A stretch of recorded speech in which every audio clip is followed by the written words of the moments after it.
Endi sizga aytaveraman, o'limga ham roziman devoradi. Kasallangan bemori bor odam sifatida bu kasallik haqida tushunchangiz qanaqa? Kasallikka mana shu xo'jayinim chalingandan keyin bildim bu kasallikni. Chorday nima ekan, lekin pриступ bo'ldi. Xo'jayinim pриступi juda yomon bo'ldi. Ukollar oladi, bitta foyda qilmaydi, uyqusi yo'q kechasi. Og'riqlar qayerlarda bo'ldi?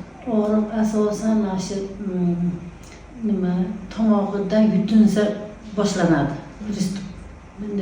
Men ovqat yemay qo'ydi, xullas kalom hech ovqat yemay qo'ydi. Borib suv ham o'tmay qoldi tomog'idan. Yutunsa pриступ bo'laverdi. Pриступ bemor o'zini qanday tutadi? Juda yomon tutadi. Endi sizga aytaveraman, o'limga ham roziman devoradi. Yig'lasa o'tirib yig'layman, kechqurunlar bilan yuraman. Endi men his qilmayman, lekin og'riyotganini qilyapman. Billa yurdim, nima qilishimni bilmayman, qo'limdan hech narsa kelmaydi. Keyin Allohga shukr, shifosi bor ekan. Mana bolalarim topdi sizlarni. Bir oydan oshiq ovqat yemay qo'ydi. Odam yuraverar ekan, ovozi ketdi rosa. 7 kun davolanar ekan desa, 7 kun yetamikin endi shuncha og'rigan odamga 7 kun ekan, 7 kun deyishdi. Endi tavakkal kelaverdik. 3 kunda ovqat yeb qoldi. 3 kun deganda tomog'idan ovqat o'tdi. Hatto qo'yib ovqatlar o'tdi.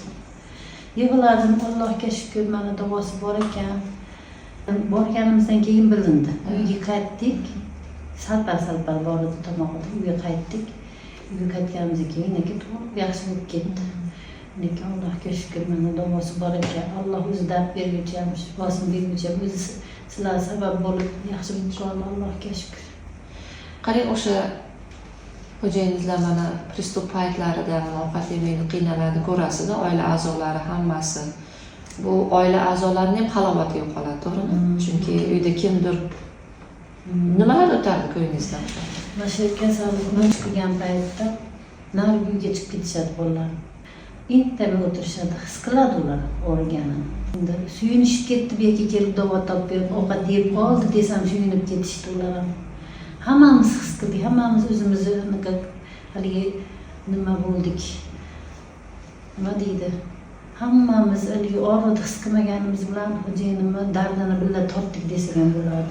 Manzil Sergeli tumani Tursunzoda ko'chasi 101-uy. Mo'ljal Sergeli 3-metro bekati.